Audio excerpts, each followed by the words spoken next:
Hi, everybody.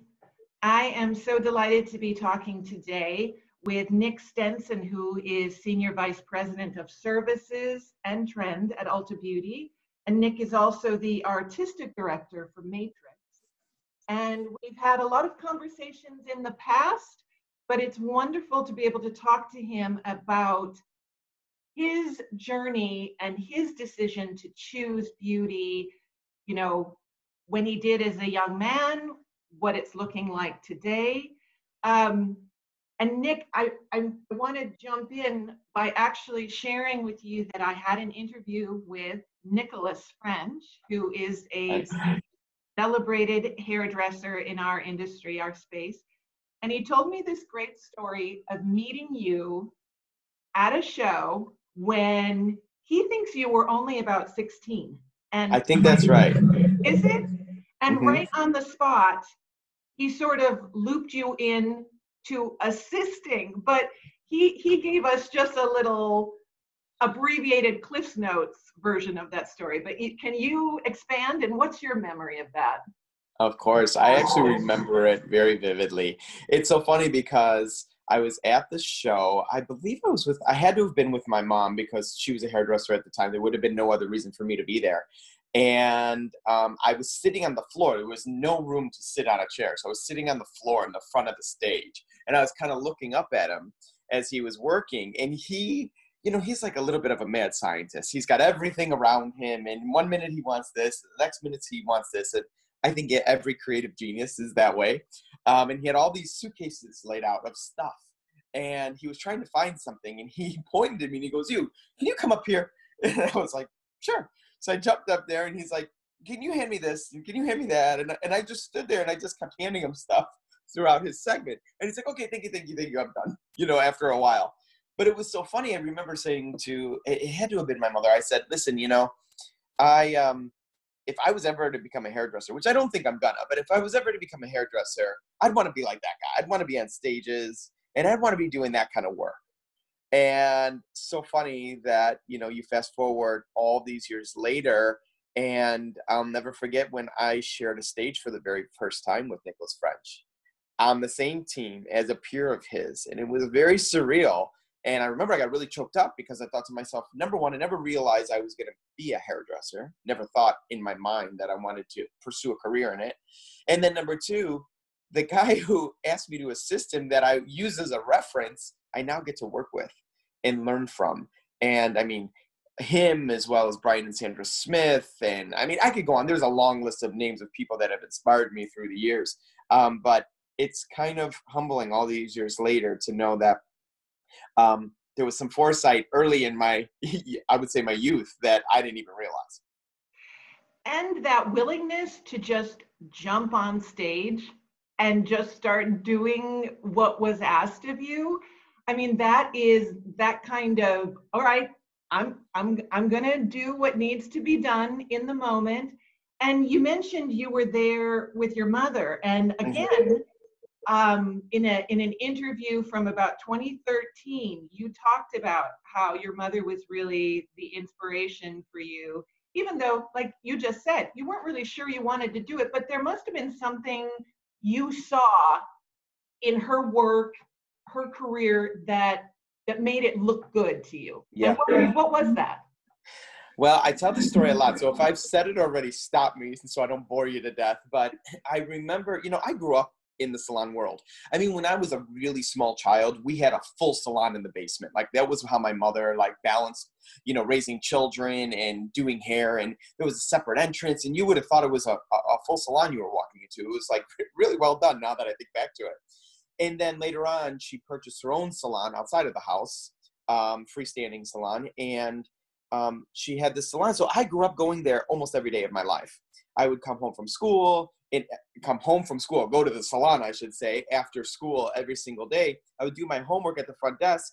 I would sweep floors and stock shelves, and I would put perm solution on because perms were so big at that time. And I would shampoo, and I would, fill color orders and things like that, or apply color I'm probably going back to 13, 14, 15 years old when I was helping in the salon, just because it wasn't anything I ever thought I learned. It was just part of my life.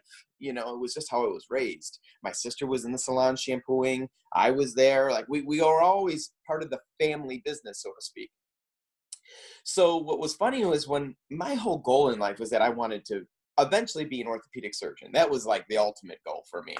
I was in sports medicine, physical therapy. I was planning to go to college to pursue medicine, and I was working at a hospital in Chicago in the emergency room on an ambulance, and it was a graveyard shift, and it was a really rough night. And I remember there was a really bad, deadly car accident that night that we had to go to the scene of. And then earlier that morning, I should say, it was like 3, 4 in the morning. I could remember like it was yesterday.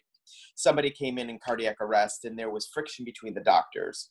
And I personally believe that person died because of the friction in the hospital between the doctors. Now, I could be completely wrong. I didn't know anything at the time. But what I did know is that I didn't like that environment, and I didn't like the way that felt. But my whole goal of wanting to be in medicine and wanting to be a doctor was because I wanted to impact people's lives. I wanted to create positive change or a positive influence with my life while I'm here on earth. And what I realized the next morning was, after that graveyard shift, I remember I went home, slept for an hour, jumped in the shower, and went to the salon to help my mom. And I was really kind of out of it that day, and I was watching people come in and out of the salon, and she had this like picture window, full window, you know, wall to wall. And I would watch people walk in kind of head down, slow paced, kind of the weight of the world on them. But when they left, they walked with their shoulders back and their head was up. And the whole time I watched my mom laugh and talk, and everyone in the salon laugh and talk. And literally the women would book appointments at the same time because they couldn't wait to see each other at the salon. Because at that time, there was a lot of weekly, you know, repeat clients that would come in for blow dries or shampoo sets and things like that every week. So it became a community. It became a safe place. It became a happy place for people to come. They couldn't wait to go at that time to the beauty shop to see my mother and all these women. And I realized my mother was making a huge impact in people's lives. And she didn't have to save them to do it. She had to help them, make them feel beautiful. And that was a turning point for me. And that's when I said, you know what, maybe I could do this. I'm kind of doing it already. I mean, I've already picked up the clippers, and I've been cutting hair, and I've been putting on color, and I can figure this out. And that's when I decided that I wanted to get out of medicine and go into, or the start of medicine, I should say, and then pursue hair. And I'll never forget, because when I sat down at the family table, and you have to understand, I was the youngest of 3. I was choosing between 3 colleges. My father was a police officer, my mother a hairdresser, and they were so proud to tell everyone their son was going to college and he was going to pursue medicine, right? So when I came to the dinner table that night and said, hey, I want to talk about changing my direction, my dad's like, oh, well, what are you thinking? Like a different type of medicine or pediatrician? And he started going through all these things. And I was like, no, none of that. I said, I think I want to be a hairdresser. And I remember my brother and sister looked at each other and said, can we be excused from the table? Like, because they thought, like, what is he doing, like, right now? And my father was like, sit down, you're not going anywhere. And it was a very uncomfortable conversation. And my dad said, you don't know what you're doing. You're making a big mistake. Look how hard your mother works. Do you want to work that hard? And she stands on her feet all day. And I said, yeah, I kind of love the energy in a salon. I really want to be a part of that. And it took my dad a while to come around. It actually took my mom a while to come around too. They were both, of course, always supportive, but both kind of confused, like scratching their head like, wait a minute, he was so passionate 5 minutes ago about going into medicine. Where did this hair thing come from? And I told him, I'll never forget, I said, listen, I know what I'm doing. Trust me, I'm going to do more than just stand behind the chair. I'm going to make a difference. I'm going to do something really big with my career. You just wait and see. And he's like, oh, another one. A big dreamer. So it's kind of fun to have the conversations today with him now, who calls me daily to ask me what's going on in my career. Oh, I love that. And you're right. Maybe your dad needed to spend more time in the salon because, right. Of course, your mother worked hard, but the environment you described was so filled with joy and transformation and creativity and connection. That's a wonderful story, and it actually leads into the next question I had for you, because, you know, that hesitation at the dinner table was maybe because they were seeing just the start of the career, but they didn't maybe have the same vision for where you were going to take it. So even though you maybe couldn't have imagined, because very few people do understand maybe that there's this path, there's this clear-cut path and this journey that you can take through through a beauty career, and there's many other directions you can go. But what did you envision at that time, and how much has it sort of lined up with that early vision? Yeah. You said something about the clear path vision that there is. I had no idea there was a path, let alone a clear one at the time. Now, obviously, looking backwards and working for a company that creates career paths for people, like, I totally understand that. But in my early stages of my career, I had no idea. The best thing that ever happened to me was when I'll fast forward, was doing hair, took over as manager of a salon and spa, then decided to leave there, went and worked for my mother for a moment, thinking I was going to go open my own salon, ended up never leaving. We became, well, she owned the salon, but we were like partners in it. And then my mother eventually retired and I took it over. But the moment that changed my whole career was when my sales consultant who came in, at the time was Victory Beauty Supply, I'll never forget, now it's Salon Center, came in and to take my color order. And she's like, listen, Matrix is doing auditions for educator roles. Like, I think you'd be really good at it. You're really good with people. And I even hear how you educate your clients. She's like, you could do this. And I was like, are you kidding me? I'm trying to figure out how to run this business with my mother that I want a credit card machine and she still wants to do everything in cash. And like, we're trying to evolve a business. And now you want me to go stand and educate people. I don't even know what I'm doing yet. And she said, just give it a try. And I'll never forget, I was afraid to do that. I was afraid to go for the audition. I put my name in for it, but the morning of, I wasn't going. I wasn't going for that audition until my aunt sat in my chair and said, I heard you're going for an audition for a job, like a part-time job with Matrix. And I said, well, I thought about it, but I'm not going to do it. And she said, well, why?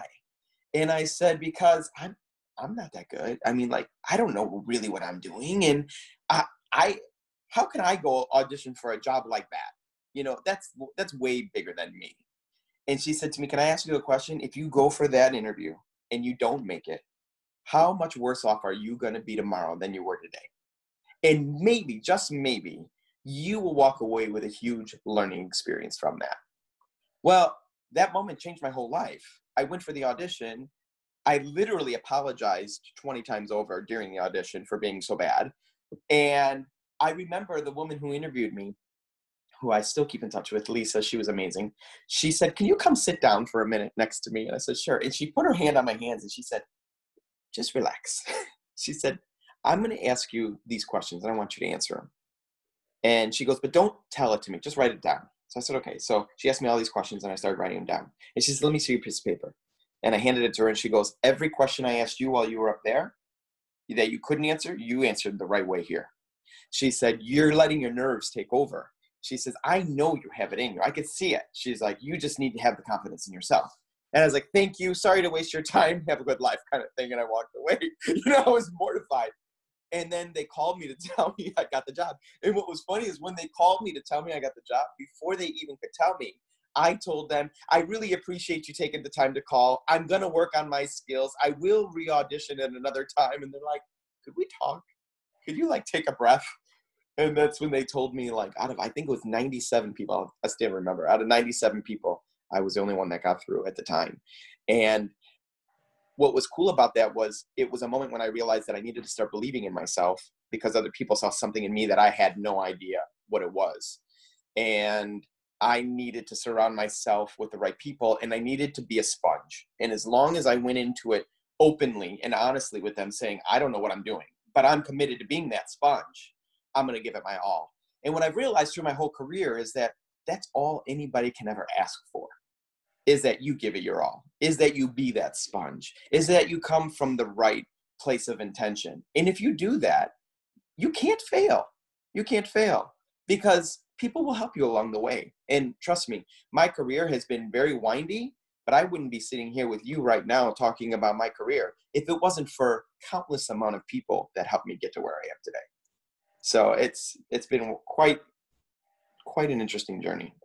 Wonderful. And we are going to take just a quick break right here for a word from our sponsor.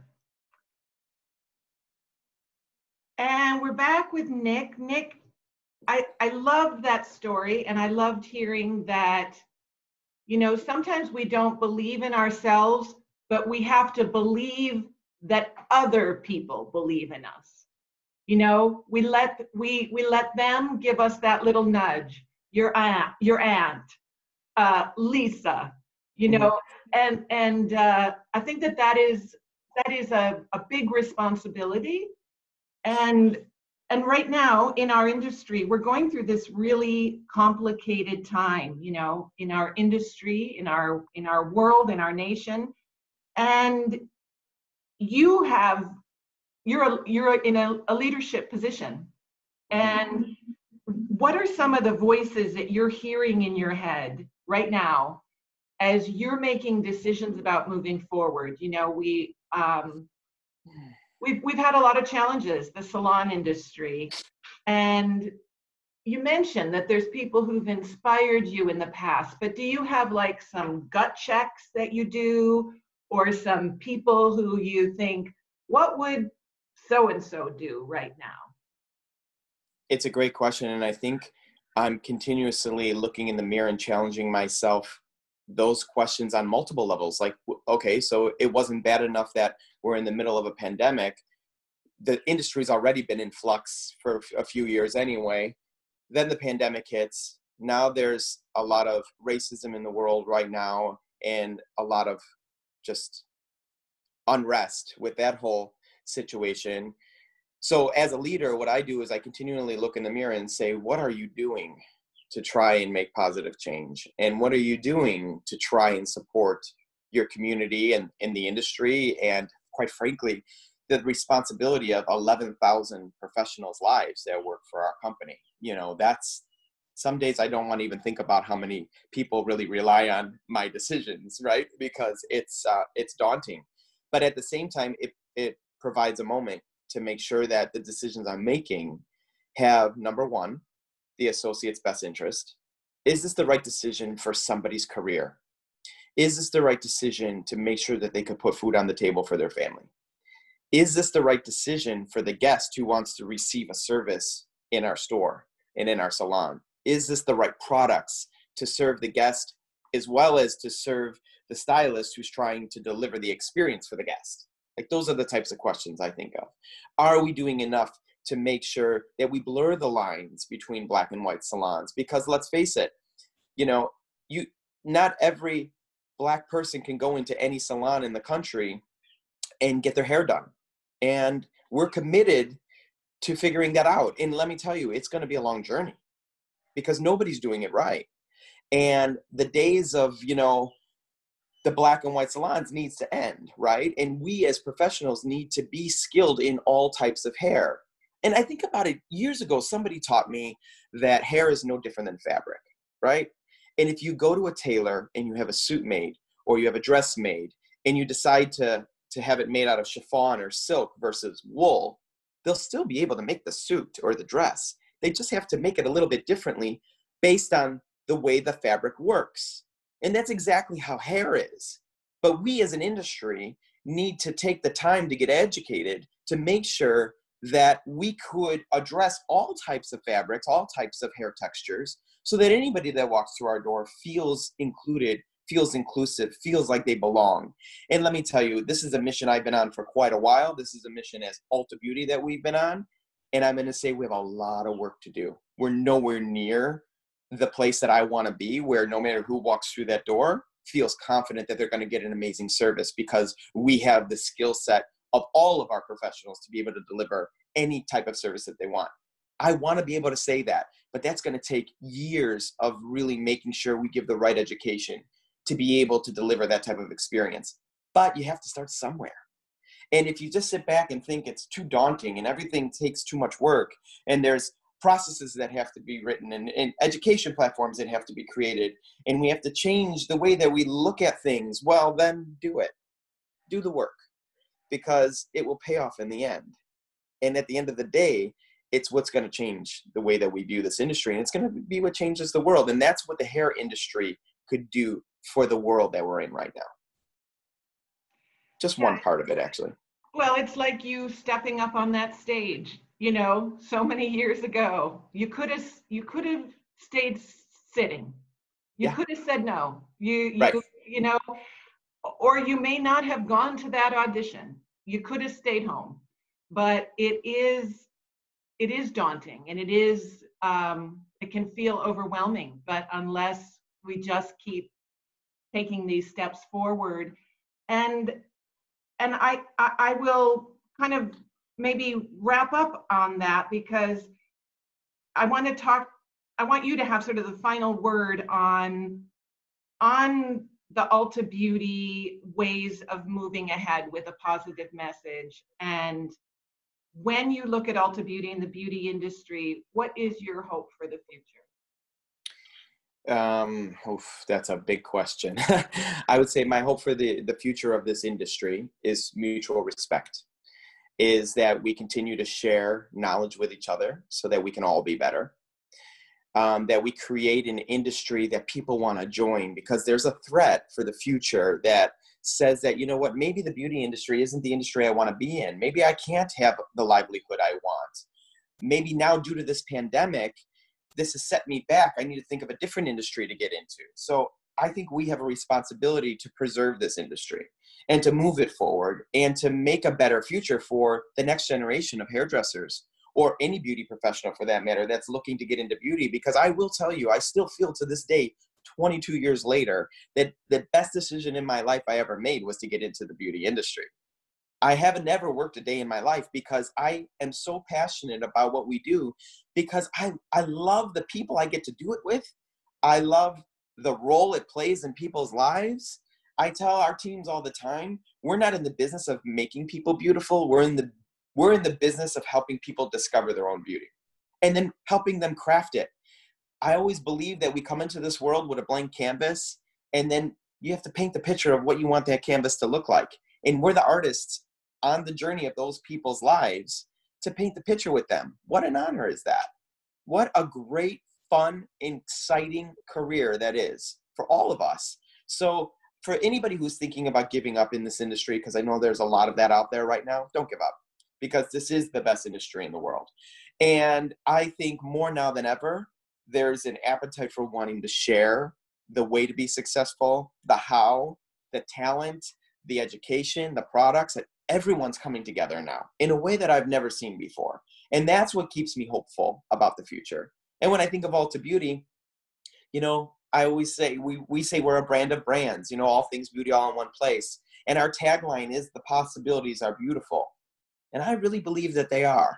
And I believe they are because of the breadth of opportunity that we have for the beauty professional to work at Ulta Beauty, but also for the experience that we provide to the guest who walks through our door, who can play and discover throughout the whole entire store, whether it's nails or lips or hair or skin or brows or anything in between, and just have a lot of fun. And I think the future is going to be great. And I think that this is a moment in time that we have to pause and learn from. I think if we leave 2020 and say, let's just erase it and hope that it never happened, then we didn't learn the valuable lessons that we were supposed to learn during this time. So I just hope that everybody takes the moment to learn and then come back stronger and better as people and as an industry. Thank you, Nick. Thank you so much. Thank you for choosing beauty. Thank you for spending time with us. And it's been wonderful talking to you and seeing you as well. Thank you. It's always a pleasure. I truly appreciate it.